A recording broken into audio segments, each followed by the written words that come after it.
She was just the cook. At least, that's what they all said, behind her back, mostly.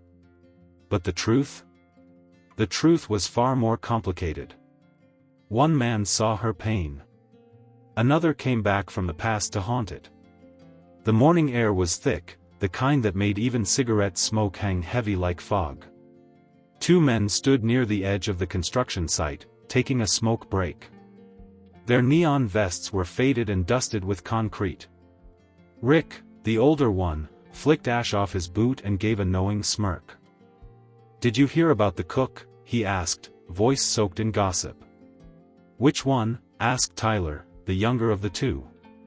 "The quiet one. Lives near the old bridge. Emma." Tyler glanced at him. "What about her?" Rick leaned closer, voice lowering like he was letting Tyler in on state secrets. "Word is she's been spending time with Matt. You know, Matt from maintenance. Every lady in town's had a crush on him at some point." Tyler snorted. "Matt's cozy with anyone who makes eye contact.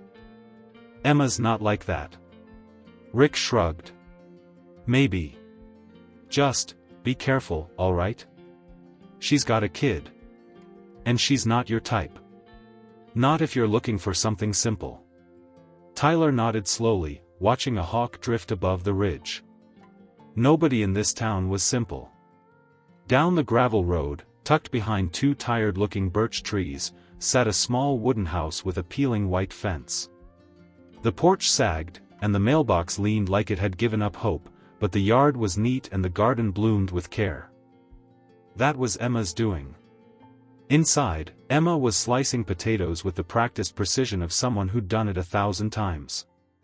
Her 5-year-old son, Jamie, sat cross-legged on the floor with a coloring book, his little tongue sticking out in concentration as he filled in a blue dragon. She glanced over at him, and her chest tightened. Jamie looked just like his father. She shook the thought away. That man was gone. Long gone. A ghost in the shape of a bad memory. Outside, a hammer echoed across the yard. She knew that rhythm. A minute later, a knock came on the back door. It was Matt. Of course it was. "Morning, Emma," he said, stepping onto the porch with a wooden stool under one arm. "Made this for Jamie. Figured he could use something solid to sit on while he draws." Emma offered a small smile. "You didn't have to." "I know. I wanted to." He stepped inside like he'd done it a dozen times, placing the stool next to Jamie, who looked up and offered a cautious, polite thanks. Matt didn't linger. He never did. He'd drop things off, a fixed lamp, a jar of his mom's jam, a set of repaired boots, and then leave like he was allergic to praise. Still, Emma kept a wall up. Everyone knew Matt was a charmer. Handy. Too friendly. More than a few women in town had stories. But sometimes, when the house was too quiet and the loneliness slipped in like a draft under the door, she'd find herself tracing the edge of that little stool he made. She'd run her fingers along the smooth wood grain and wonder what it might feel like to let someone stay, not because she needed rescuing, but because he wanted to. Not yet, she told herself. Too many scars. Too much history. And Jamie needed her focused. Strong. Still, when she looked out the kitchen window and saw Matt splitting wood in his backyard, sweat glistening, muscles tight with each swing. She'd be lying if she said she didn't notice. The quiet nights were the hardest. Once Jamie was tucked into bed and the house sank into that hush only single mothers truly understand, not peaceful silence, but the kind that rings with everything you've lost, Emma would lie awake and remember. Not by choice. The memories came like tides. Slow, relentless. She'd been 22 when her world cracked open. Her mother, already frail from too many years of hard work and not enough care, passed away quietly in her sleep one February morning. Emma had found her, still in bed, her hand curled around the edge of a book she hadn't finished. She hadn't even told her mother she was pregnant yet. The grief was sharp, but the fear that followed was worse. Because when she finally told Ben, the baby's father, his voice went cold, distant. He said he needed time. Then space. Then he said nothing at all. Emma had begged. Called. Texted. She told him she didn't expect anything, just wanted him to care. But silence was its own kind of cruelty. She carried Jamie alone. Gave birth in a small-town hospital with a nurse holding her hand instead of family. No flowers. No visitors. Just Emma. And Jamie. The early years were a blur of exhaustion. Working at the farm's kitchen, washing dishes, chopping vegetables, sneaking naps during breaks. She studied when she could, taking online courses after Jamie fell asleep. She planted a garden out back to save on groceries. Bartered soup for babysitting when her shifts ran late. She learned to stretch every dollar and every ounce of energy. It wasn't martyrdom. It was survival. And through it all, she never stopped loving Jamie. Never once made him feel like a burden, even when her arms ached from carrying him home after double shifts. He'd fall asleep on her shoulder, and in those moments, she'd believe she was doing something right. People in town said she was strong. They said it like a compliment, but it always felt like a warning. Don't expect help. You've proven you can handle it. And so she did. Until now.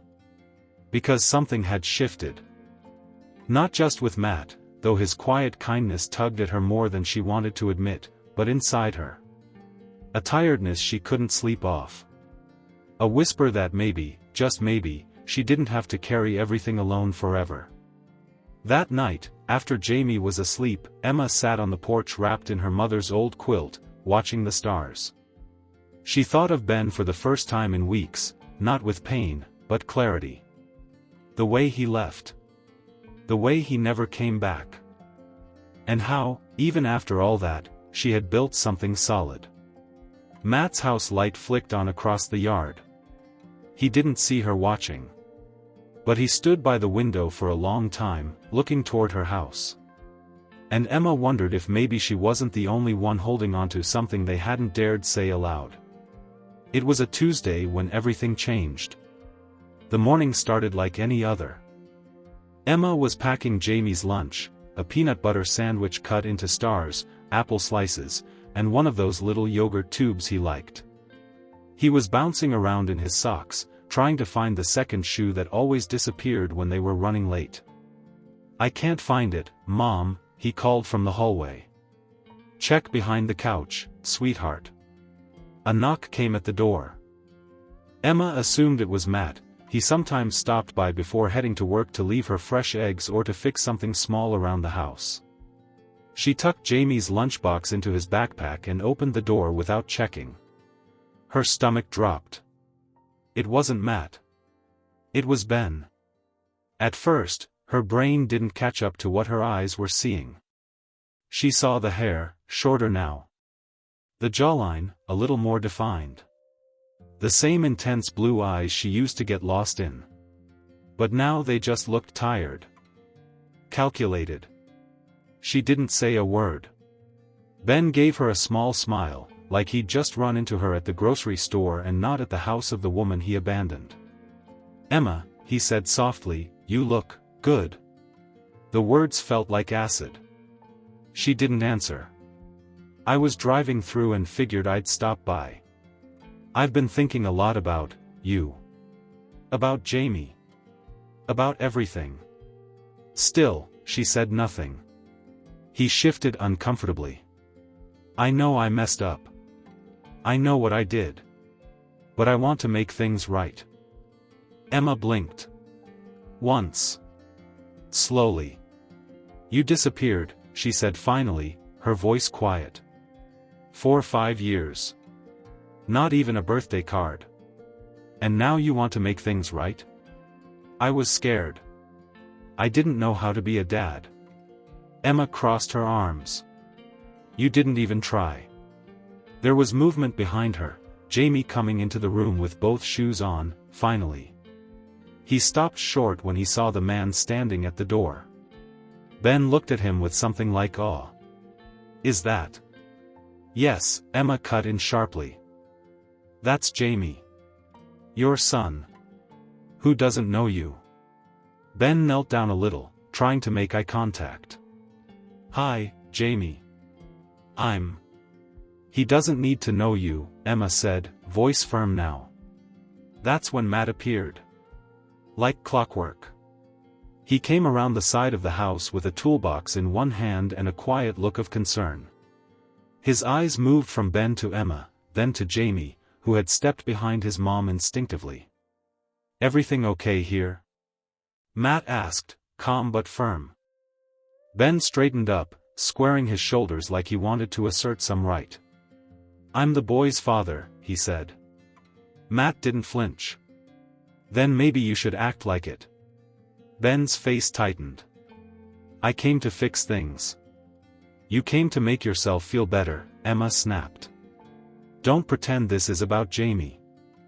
Ben looked at all three of them, at the man who stepped in where he never had, at the woman who no longer cried his name, and at the little boy who didn't know him from a stranger on the street. He left without another word. But as he turned, he muttered, "I'll be calling child services. A kid needs his real father." Emma's heart stopped for half a second. Matt stepped between them. "Try it. You think the state will give custody to a man who ghosted for 5 years?" Ben's eyes narrowed. But he didn't say more. Just walked off, his shoulders stiff, jaw clenched. When the dust from his truck had finally settled down the road, Emma let out a breath she didn't realize she'd been holding. She turned to Matt, tears springing uninvited. And for the first time in years, she didn't pretend to be fine. Emma didn't cry much. She couldn't afford to. Tears didn't pay bills or fix leaky faucets or soothe a 5-year-old's nightmares. But that afternoon, after the door had closed and Jamie was playing with his toy trucks in the living room, she sat at the kitchen table and let it all out.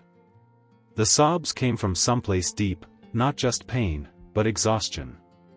5 years of holding it together on her own. 5 years of smiling through judgment, brushing off gossip, standing tall while the ground crumbled beneath her. And now Ben had the audacity to show up with a speech and threats. Like it had all been one long misunderstanding. She didn't even hear Matt walk in. She just felt his hand, steady and warm, on her shoulder. He didn't ask what she needed. Didn't start with, "Are you okay?" Because he already knew the answer. Instead, he sat across from her and said, "Want to know something stupid?" She looked up, wiping her face with the back of her hand. "What?" "I have a daughter. Her name's Katie. She's 10. Emma blinked. She hadn't expected that. "She lives in the city with her mom. My ex and I, it ended messy. And she didn't want me around after a while. Said I was a bad influence. Truth is, I wasn't always this version of me. I drank too much, worked too little. Screwed up more than once." Emma didn't speak, just listened. Matt looked down at his hands, rough from work, fingers calloused and nicked. "I haven't seen Katie in over a year. Birthdays and Christmas, they're always complicated. I send gifts. Try to call. Sometimes I get a text back. Most of the time I don't." His voice cracked a little. "I thought I could fix it by fixing everything else. Helping neighbors, staying busy. And then I started spending time here. With you. With Jamie. And for the first time in a long time, I didn't feel like the broken one." Emma felt something shift in her chest. A warmth, tentative but real. "I don't want to overstep," Matt said, meeting her eyes. "But if you ever need someone in your corner, I'm here. Not to fix you. Just to sit with you while you figure things out." For a moment, neither of them said anything. Jamie's laughter floated from the next room. Emma smiled faintly. Do you think you'd ever go back?" To see Katie? I've been thinking about it, Matt said. But I was scared to go alone. Emma reached across the table and took his hand, not out of obligation, but because she wanted to. And because in that moment, she realized they were both carrying wounds. But maybe, together, they could start to heal. Matt didn't leave that evening. He didn't stay over, nothing like that. But he lingered longer than usual. He helped Jamie with his coloring pages, showing him how to shade in the sky with layered blues. He fixed the squeaky hinge on the back door that had been annoying Emma for months. And after Jamie fell asleep, they sat on the porch together, nursing mugs of tea while the stars blinked overhead. Neither of them said much. They didn't need to. There was something sacred in the quiet, in knowing someone else was there, really there, without needing anything in return. The next morning, he showed up again. This time with pancakes. I got carried away, he said with a shrug, handing over a foil-covered plate. Made too many. Emma raised an eyebrow but accepted them. You always make too many. Only for people I like, he said, and then looked slightly embarrassed. She didn't tease him for it. In the days that followed, he became a steady presence. Not in a pushy way, Matt didn't hover or assume. But he was around.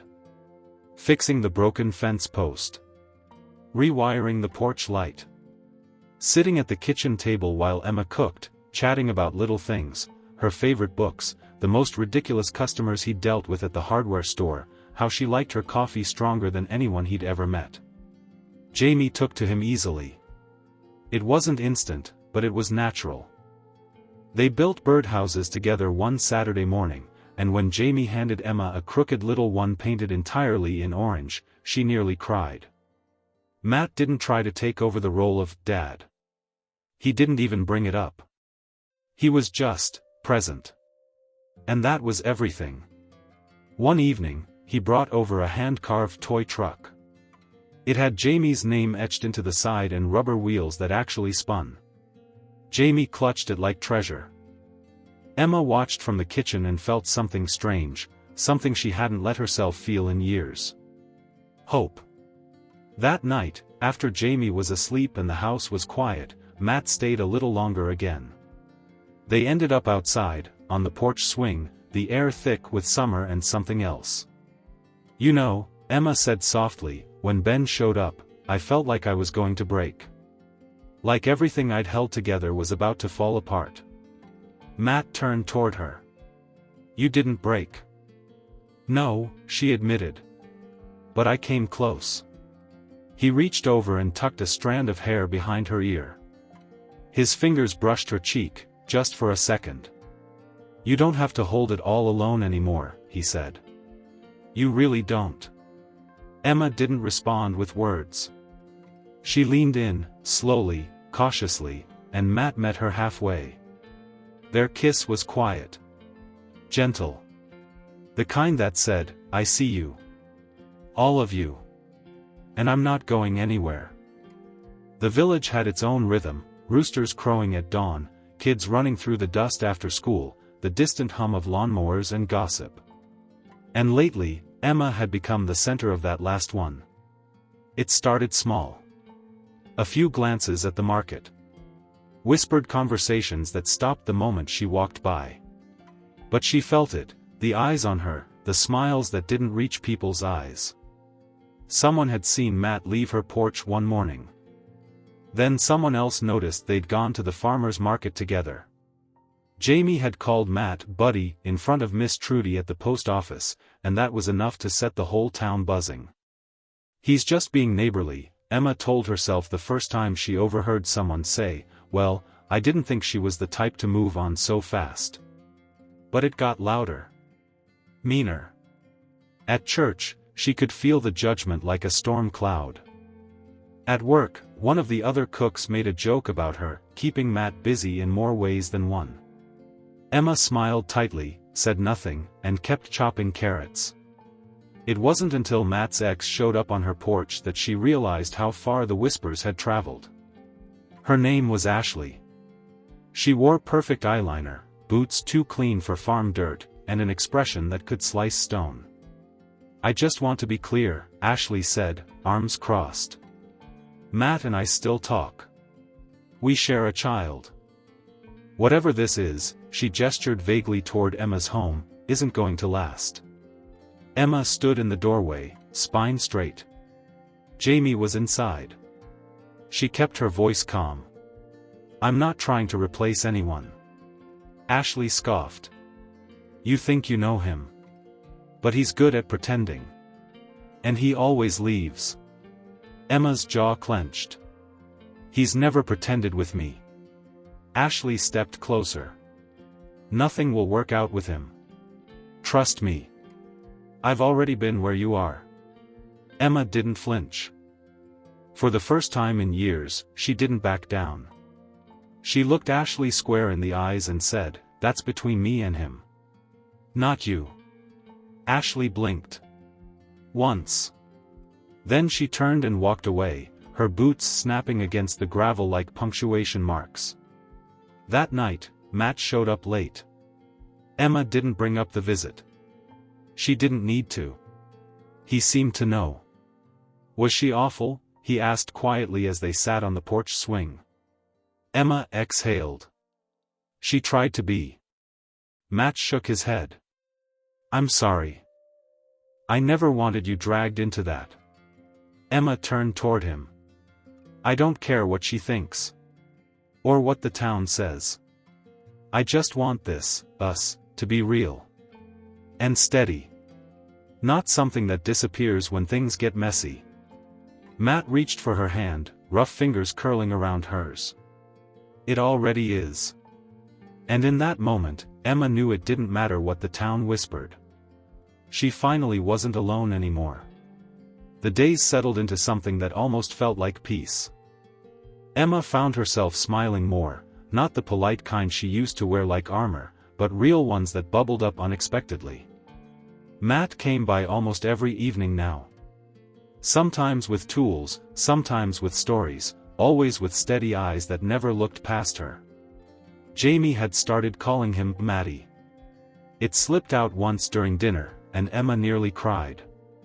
They weren't a family. Not officially. But it was starting to feel like one.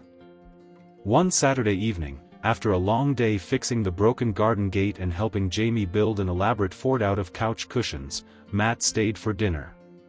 Emma made meatloaf and mashed potatoes, his favorite, though he'd never asked for it. They ate together, the three of them. Jamie telling a story about school, Emma laughing, Matt listening like everything the boy said mattered. After Jamie went to bed, after a bedtime story, 2 glasses of water, and a very serious conversation about whether dragons were real, Emma and Matt returned to the porch. The sky was heavy with stars. A soft breeze carried the smell of wildflowers. Emma sat curled up in her favorite chair, barefoot, hair down for once. Matt leaned on the railing, silent for a long time. Then he turned. "I've been thinking," he said. Emma raised an eyebrow. "Dangerous." He grinned, but it faded quickly. There was something serious in his expression. "Back before I met you," he said, "I didn't think I deserved another shot. At anything, not love, not family, not even peace. I thought I'd ruined every good thing that could have been mine." Emma stayed quiet. "And then you let me in. Just a little at first. Just enough for me to remember what it feels like to care about something real again." He crossed the porch slowly and crouched in front of her, taking her hands in his. "I love you, Emma. I love the way you fight for Jamie. The way you laugh when you don't think anyone's watching. The way you never once asked me to be someone I'm not." Emma's heart was pounding so hard she could barely breathe. He reached into his pocket, and pulled out a small, smooth wooden box. "I didn't plan this," Matt said, chuckling nervously. "Didn't write a speech. Didn't even know if I'd be brave enough. But I can't picture my life without you in it. Without Jamie. Without all of this." He opened the box. A ring. Simple. Silver. Perfect. Marry me? Emma stared. For a second, she genuinely thought she might be dreaming. Then she looked into his eyes, and saw no hesitation. At first, she didn't say anything. Her breath caught. Her fingers trembled. She looked down at the ring, then back up at him. "Are you sure?" she whispered. "Absolutely." She nodded, barely, tears welling. "Then yes." Matt slipped the ring onto her finger, and they both just sat there, grinning like fools under the stars. No grand fireworks. No crowd. Just two people, finally choosing each other, without fear, without shame. Emma didn't expect the gossip to die. But she also didn't expect it to get worse. The moment people heard she and Matt were engaged, the village reacted like someone had set fire to the church bulletin board. It wasn't even 24 hours before Mrs. Crane from the bakery cornered her by the produce stall. "Married?" she whispered loudly, as if Emma had confessed to a felony. "So soon? Are you sure it's wise, dear?" Emma smiled tightly and picked up a head of lettuce. "Pretty sure I don't need permission to be happy." "Oh, of course not, of course not," Mrs. Crane's tone said the opposite. "It's just, you know how people talk." Emma gave a soft laugh, sharp as glass. "Yeah. I do."